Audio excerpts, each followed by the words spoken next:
ಇನ್ನು ಕಲಬುರಗಿನಲ್ಲಿ ಬಿಜೆಪಿ ನಾಯಕರ ಹಿಂಡು ದಂಡು ನೆರೆದು ಬಿಟ್ಟಿದೆ. ಯಾಕಂದರೆ ಈ ಪ್ರತಿಭಟನೆ ಆಗಬೇಕು, ಪ್ರತಿಭಟನೆ ಆದಮೇಲೆ ಖರ್ಗೆ ಮನೆಗೆ ಮುತ್ತಿಗೆ ಹಾಕಬೇಕು, ಇದೆಲ್ಲವೂ ಕೂಡ ಪ್ಲಾನ್ ಇದೆ. ಬೀದಿಗಿಳಿದು ಹೋರಾಟ ಮಾಡ್ತಾ ಇದ್ದಾರೆ ಬಿಜೆಪಿ ನಾಯಕರು. ಪ್ರಿಯಾಂಕ್ ಖರ್ಗೆ ರಾಜೀನಾಮೆ ಕೊಡಬೇಕು ಅನ್ನುವಂಥದ್ದು ಅವರ ಆಗ್ರಹ. ಕೆಲವೇ ಕ್ಷಣಗಳಲ್ಲಿ ಪ್ರಿಯಾಂಕ್ ಖರ್ಗೆ ಮನೆಗೆ ಮುತ್ತಿಗೆ ಹಾಕ್ತಾರಂತೆ. ಹೀಗಾಗಿ ಅವರ ಮನೆ ಅನ್ನುವಂಥದ್ದು 7 ಸುತ್ತಿನ ಕೋಟೆ ಥರ ಆಗಿದೆ. ಎಲ್ಲ ಕಡೆಗೆ ಖಾಕಿ ಸರ್ಪಗಾವಲು.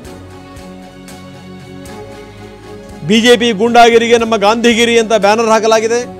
ಪ್ರತಿಭಟನೆ ಮಾಡ್ತಾ ಇದ್ದೀರಾ, ಬನ್ನಿ ಬನ್ನಿ, ನಿಮಗೆ ನಾವು ಹಾಲು ಕೊಡ್ತೀವಿ, ನಿಮಗೆ ನಾವು ಮಜ್ಜಿಗೆ ಕೊಡ್ತೀವಿ, ನೀರು ಕೊಡ್ತೀವಿ, ಎಳ್ನೀರು ಕೊಡ್ತೀವಿ ಅಂತ ಆಫರನ್ನು ಕೊಡಲಾಗಿದೆ. ರಾಶಿ ಎಳ್ನೀರು, ನೀರಿನ ಬಾಟ್ಲು, ಕಾಫಿ ಟೀ. ಬಿಜೆಪಿ ಧರಣಿಗೆ ಕಾಂಗ್ರೆಸ್ ನಾಯಕರು ಕೊಟ್ಟಿರುವಂಥ ಆಫರ್ ಇದು.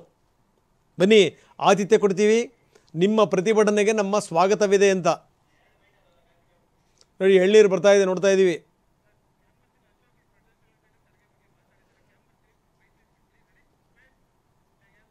ಬರೀ ಪ್ರೊಟೆಸ್ಟ್ ಯಾವ ರೀತಿ ಆಗುತ್ತೆ ಇದಕ್ಕೆ ಸಂಬಂಧಪಟ್ಟಂಗೆ ವಿಪಕ್ಷ ನಾಯಕ ಆರ್ ಅಶೋಕ್ ಮಾತಾಡಿದ್ದಾರೆ. ಏನು ಹೇಳಿದ್ರು ನೋಡೋಣ. ಆಗಿದೆ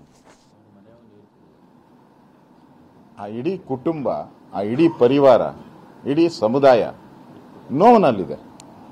ಆ ನೋವಿನಲ್ಲಿರೋ ಸಮುದಾಯಕ್ಕೆ ನೀವು ಈ ತರ ಹೇಳಿಕೆಯನ್ನ ಕೊಟ್ಟರೆ ಏನ್ ಮೆಸೇಜ್ ಹೋಗ್ತೈತೆ? ಆ ಇಡೀ ಸಮುದಾಯಕ್ಕೆ ಏನ್ ಮೆಸೇಜ್ ಕೊಡ್ತೀರಾ ನೀವು?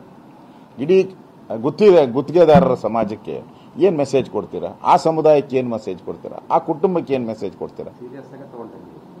ಅಂದ್ರೆ ನೀವೆಷ್ಟು ಸರ್ಕಾರ ಸೀರಿಯಸ್ ಅನ್ನೋದನ್ನ ಅರ್ಥ ಆಯ್ತಲ್ಲ. ಎಲ್ಲಾ ಕೇಸನ್ನ ಮುಚ್ಚಾಕುವಂತ ಪ್ರಯತ್ನವನ್ನ ನಿರಂತರವಾಗಿ ನೀವು ಮಾಡ್ತಾ ಇದ್ದೀರಿ. ಇದನ್ನು ಮುಚ್ಚಾಕಬಾರ್ದು ಅನ್ನೋದಕ್ಕೋಸ್ಕರ ನಾವು ಹೋರಾಟ ಅಷ್ಟೇ.